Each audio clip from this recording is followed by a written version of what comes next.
pessoal, tudo bem com vocês? Eu me chamo Jaqueline, sejam todos muito bem-vindos à Interface Up. E no vídeo de hoje a gente vai falar sobre o particionamento de disco, mas a gente vai fazer o particionamento de alguns diretórios que são extremamente importantes. Então vamos lá, vamos começar.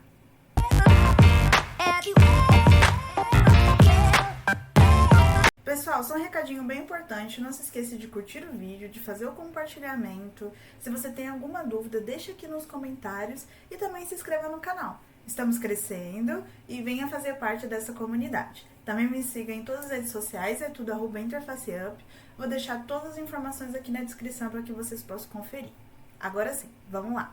Bom, pessoal, uma coisa interessante aqui que eu falei, eu tenho feito uma playlist referente ao particionamento de disco.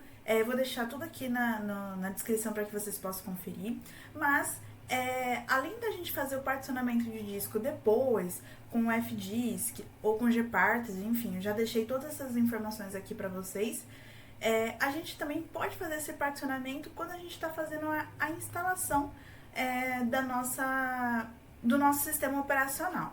O que é interessante é a gente sempre dividir. Por uma questão de segurança, é sempre importante a gente dividir determinados diretórios, como o /var, /tmp, o /home e...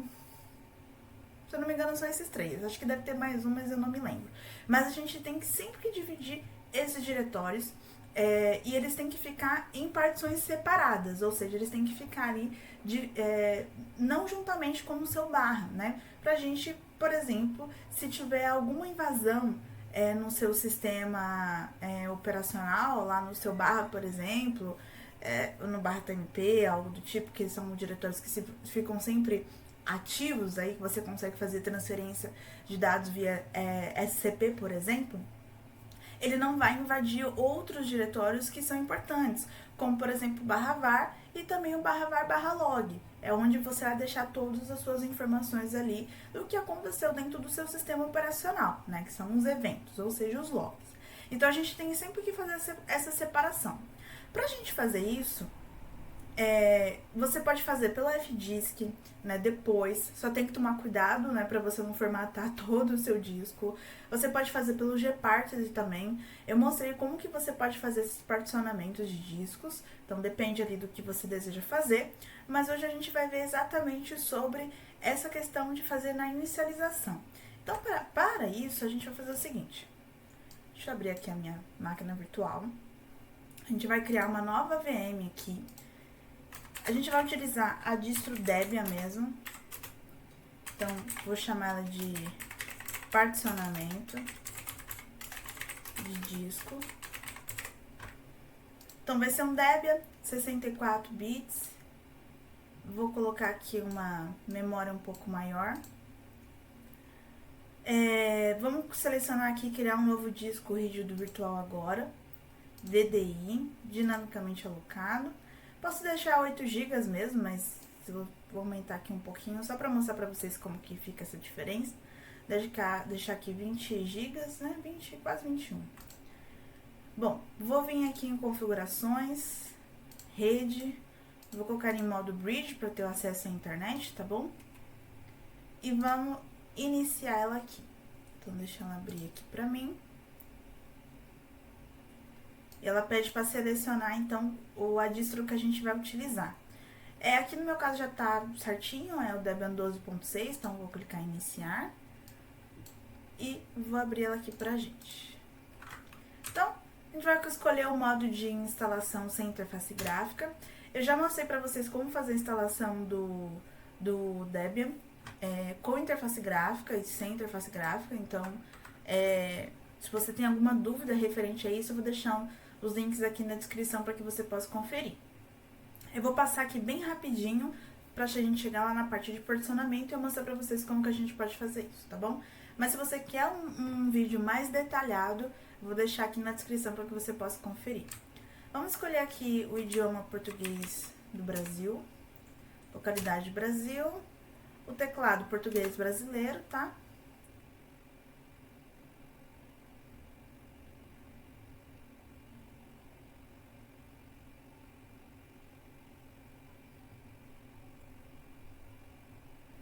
Beleza, ele pegou DHCP, vamos colocar o nome da máquina. Eu vou chamar Debian particionamento. Domínio não tem, vou deixar vazio. Senha para o root. Confirmando senha.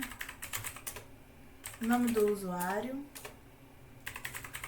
Colocar senha para o usuário.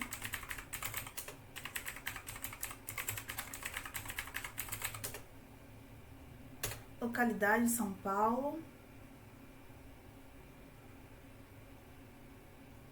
Bom, chegamos na parte de particionamento de disco. O que a gente pode fazer aqui? A gente pode utilizar todo o disco e fazer o particionamento dos diretórios, ou a gente pode fazer um particionamento manual. E aí a gente vai escolher se você quer configurar os volumes do iSCSI, ou se você quer fazer um particionamento assistido. Né? Se você configurar o volume do iSCSI, você tem que colocar algumas questões aqui, que não é o nosso caso. Vamos voltar. Particionamento assistido é essa parte aqui que já tá tudo feita, né? No caso, disponível para você escolher. Você pode fazer um assistido para usar o disco inteiro, você pode fazer um assistido para utilizar o disco inteiro e configurar o LVM. O LVM, pessoal, eu já passei aqui para vocês o que é, mas é para você fazer aumentar o seu disco, né, com ele ali a quente. Então, é uma coisa que vale muito, é muito importante e interessante, mas no momento a gente não vai utilizar essa opção. E a gente consegue também usar o disco todo e utilizar o LVM criptografado, que também é uma outra questão, né, falando sobre a questão de segurança. No manual, se a gente colocar o iSCSI, voltando aqui para essa questão, a gente vai utilizar as informações do iSCSI. Como eu falei, não é o que a gente vai utilizar no momento. Então, eu vou voltar, vou escolher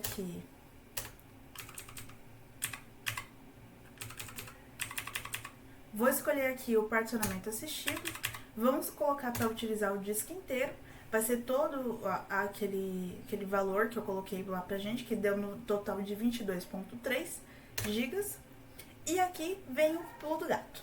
A gente pode escolher para ele pegar todos os arquivos em uma única partição. Então, ele mostra aqui que é uma questão para iniciantes. Então, ele vai pegar todo aquele barra, né? Tem o Linux, ele é uma estrutura de árvore, né? Eu vou deixar uma imagem aqui para vocês conseguirem verificar. Mas essa estrutura de árvore diz que vai ter, né, o barra, que é a nossa raiz, né? Tem um nome específico, mas eu não vou lembrar. Que é como se fosse a nossa raiz, e depois a gente vai ter ali a parte das pontas da árvore, né?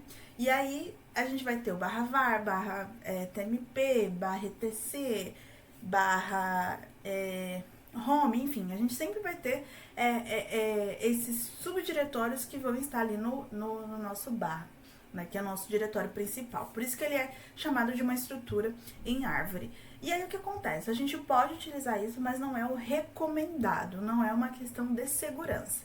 Para uma questão de segurança, a gente precisa deixar as partições do barra home, do barra var e do barra tmp separadas. Então, a gente vai escolher aqui partições barra home, barra var e barra tmp separadas, tá?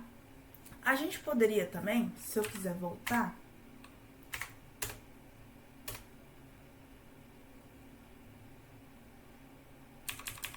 escolho aqui particionamento assistido, usar o disco inteiro, vou selecionar o disco, colocar ele aqui para iniciantes e fazer as minhas mudanças aqui conforme eu quero alterar.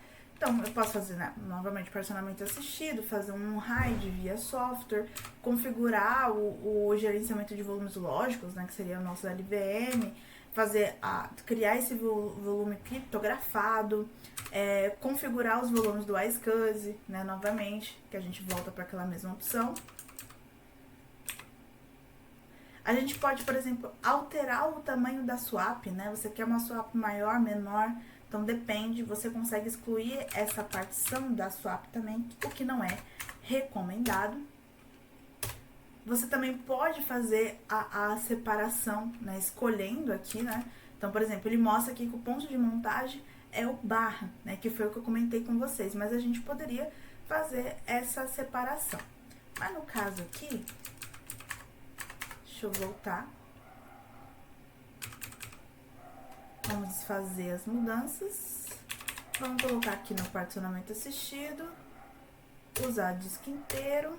Vamos separar barra home, barra bar, barra tmp. Então, o que que ele fez aqui pra gente, ó? Ele pegou aquele valor de 22.3 GB, ele separou 4.6 GB para o barra, que é o nosso disco principal. Ele vai ser um ext4. Ele colocou ali uma partição lógica, tá? A gente tem a partição primária e uma partição lógica. Então, a gente vai ter a partição lógica aqui, que é o barra var, que ele deixou 1.9, tá? A gente pode fazer a alteração desses valores, tá? E deixou 1 GB para swap, 397.4 megas para o TMP e 14.4 GB para o barra home, né? Que é para o nosso usuário aqui. Então, se eu fosse vir aqui no meu barra, eu poderia, por exemplo, escolher aqui qual é o modo de partição que eu queria, se eu quero um ext4, um ext3, um FAT16, FAT32, usar um disco físico para LVM, que não é o caso da gente aqui. Deixa eu voltar. Ele deixa aqui 5% dos blocos reservados, então eu poderia colocar aqui que eu quero deixar 10% desses blocos reservados, dar um continuar, finalizar aqui, e aí ele vai alterar aqui pra gente, tá? Então, ele deixa aqui 10% desses blocos. Mas não é o caso, eu posso alterar pra 5 mesmo, é só um exemplo.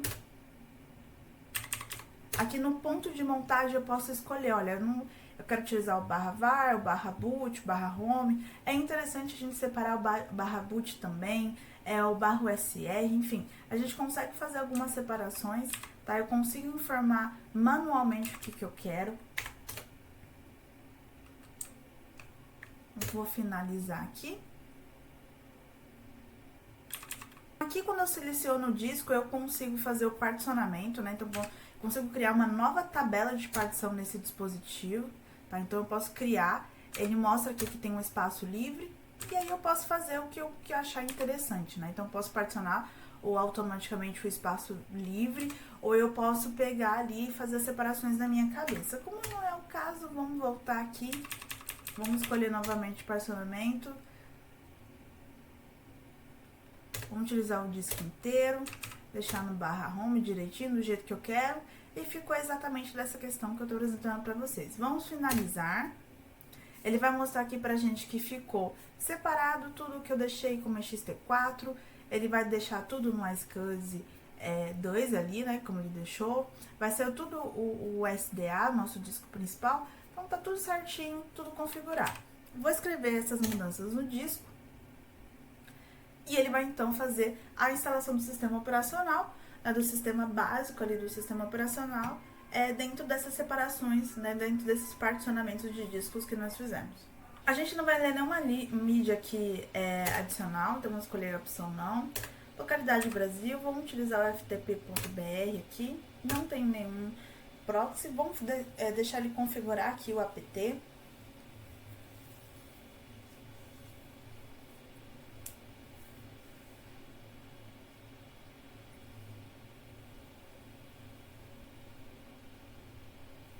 A gente não vai participar de nenhum concurso de pacotes, então a gente pode selecionar o não. Aqui é pra gente escolher, né, o que a gente vai querer, se a gente vai querer um ambiente gráfico ou não. No nosso caso, não precisa de nenhuma informação, a gente pode deixar vazio e dar Enter. Vamos deixar ele fazer a instalação aqui dos softwares. Vamos instalar aqui o Grub, tá? Importante. Beleza, a instalação tá completa. Vou aqui em continuar. Ele vai rebootar aqui pra gente e a gente vai validar como ficou esse particionamento.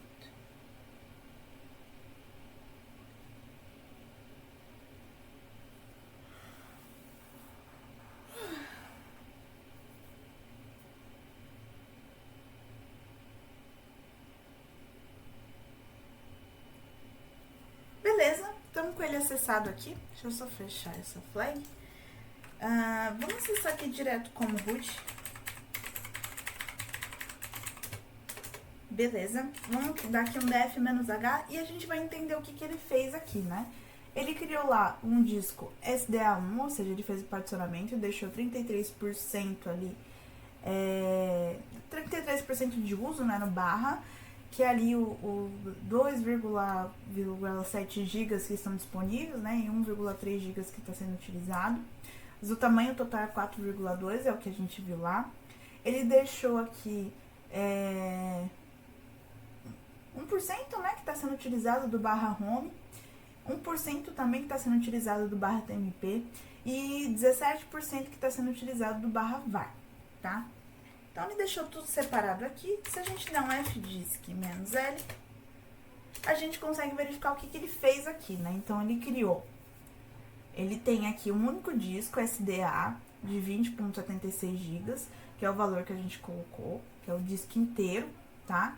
Esse disco inteiro ele fez o particionamento. Então, ele particionou aqui, ele pegou, deixou SDA1 para o Linux, né, que é o 4,3, ou seja, o nosso barra.